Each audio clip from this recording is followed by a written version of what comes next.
All right.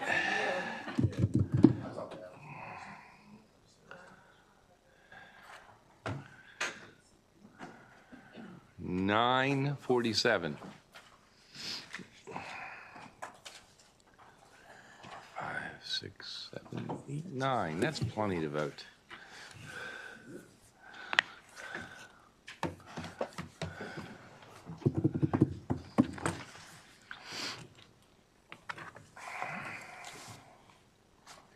Senate Bill 947. This committee is secondary on this bill. Primary is finance.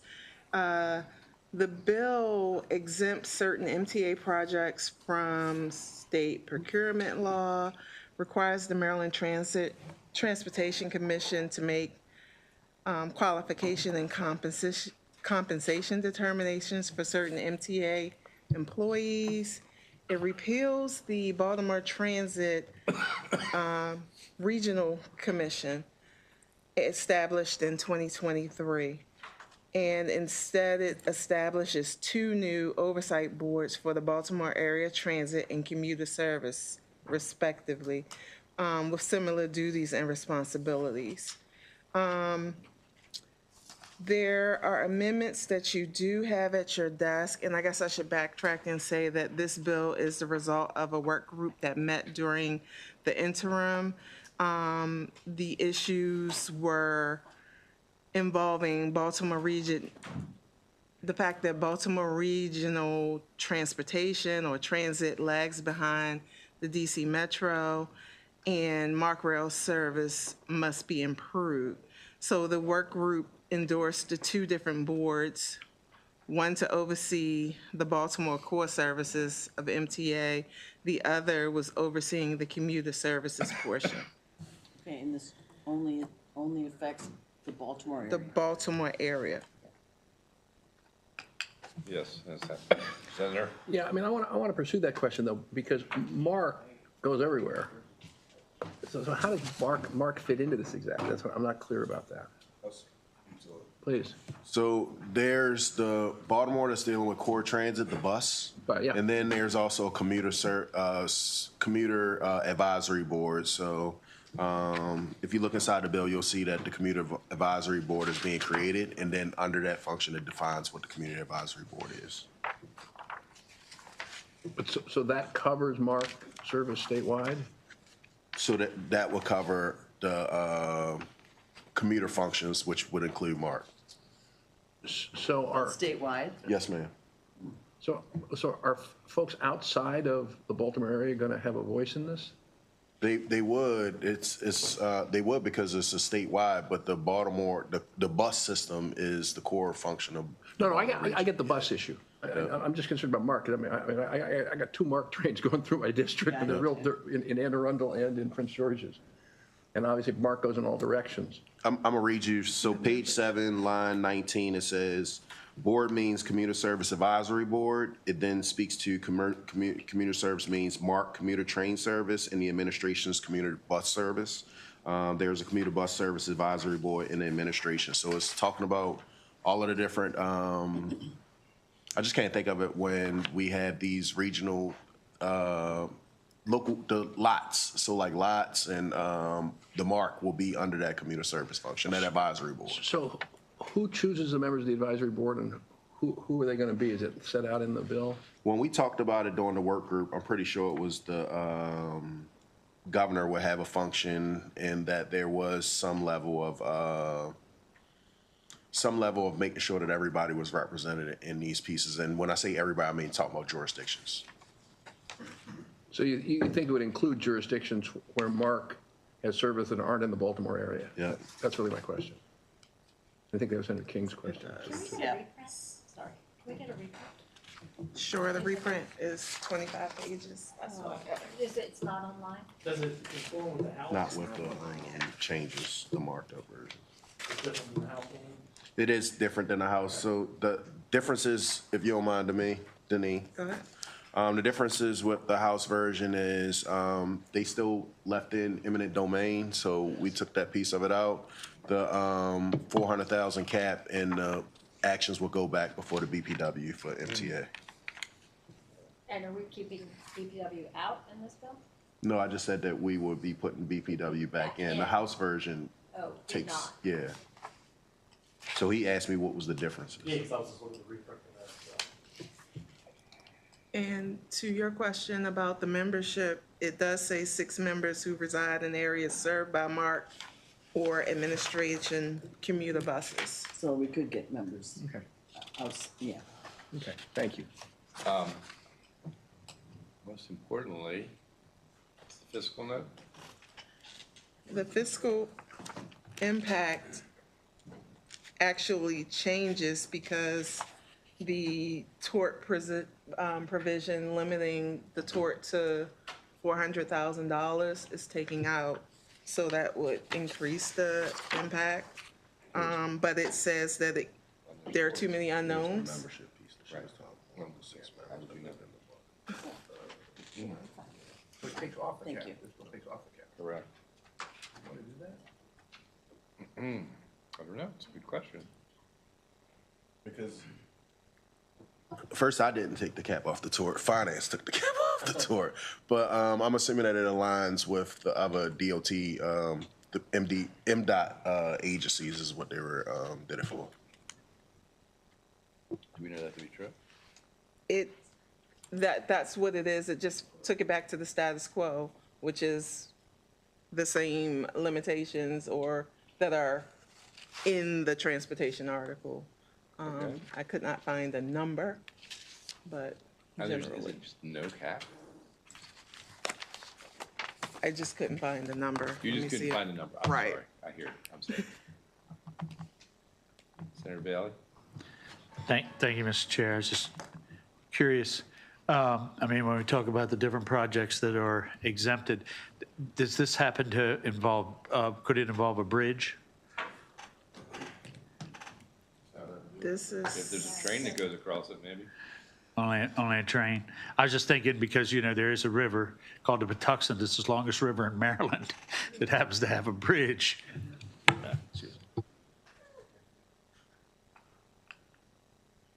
And the bus drives over. I was waiting for you to chime in there, Senator. Well, no, I mean, on the cap, the department did say something about the cap and its unlimited liability that would be associated with it. So I'm just curious as to why I don't know. I do know that this is a contentious issue in finance, so they must deal with this every year in reference to the trial lawyers and this specific issue around this cap, equivalent of 400,000. But this is something I guess they debate and doesn't make it out of that committee. That's that. okay. So, you said you couldn't find a number. right, it So says. does that mean there a is, tort- it's unlimited? That's what I'm thinking. It says a tort claimant may not institute an action under this section unless, and it gives a list of different things. The action is filed within 3 years cause, but I don't see anything that limits the number.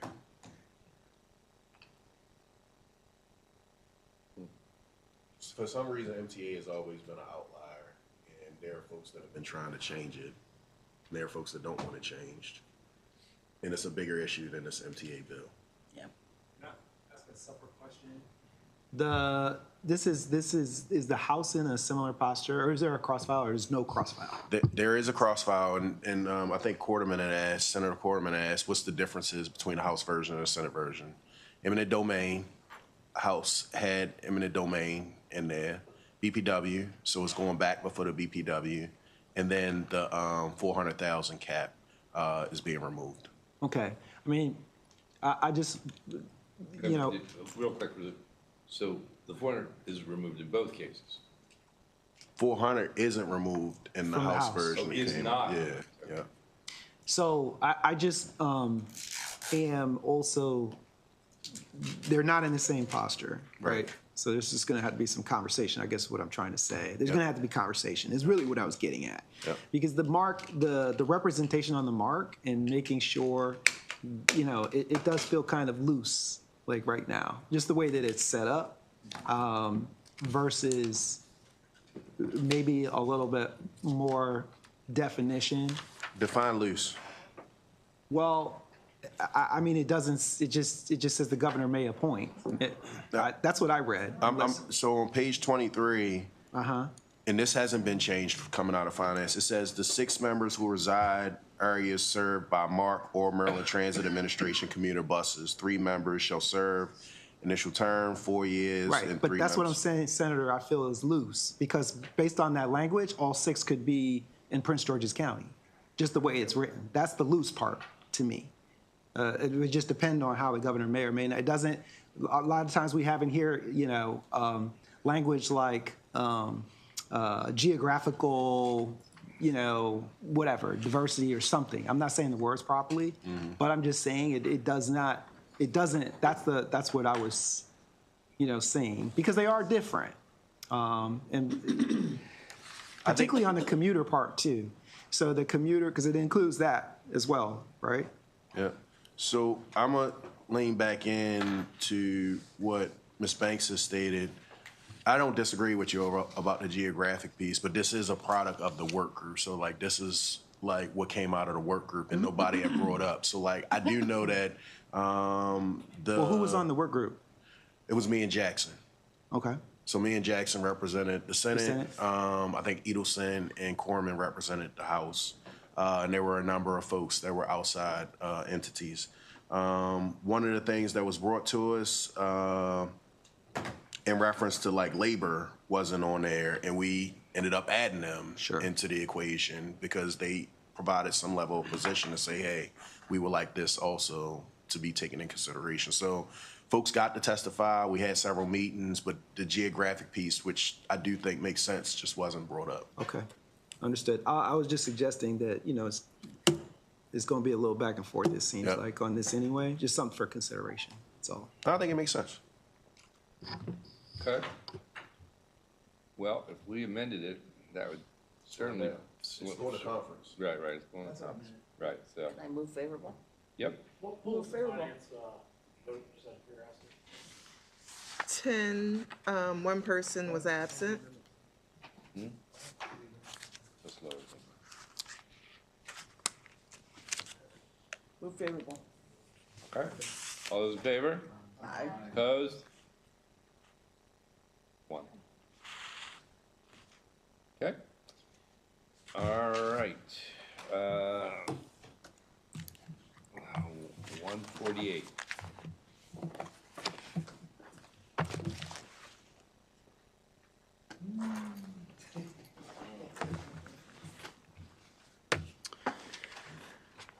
Senate Bill 148 would add 911 specialists to the public safety subtraction modification.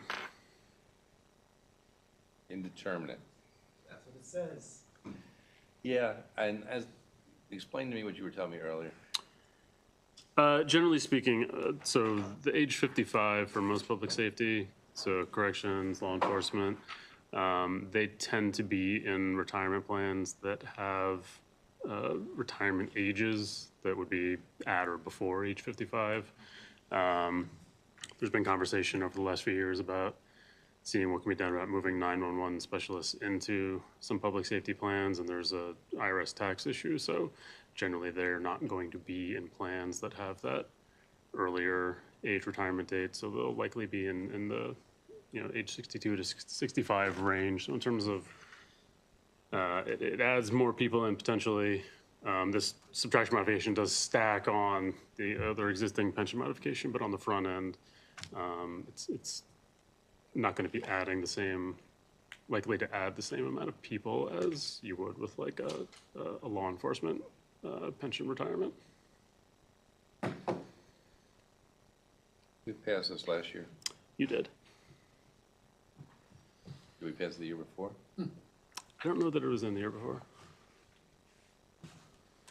On motion? Any questions? All those in favor? Aye. Opposed?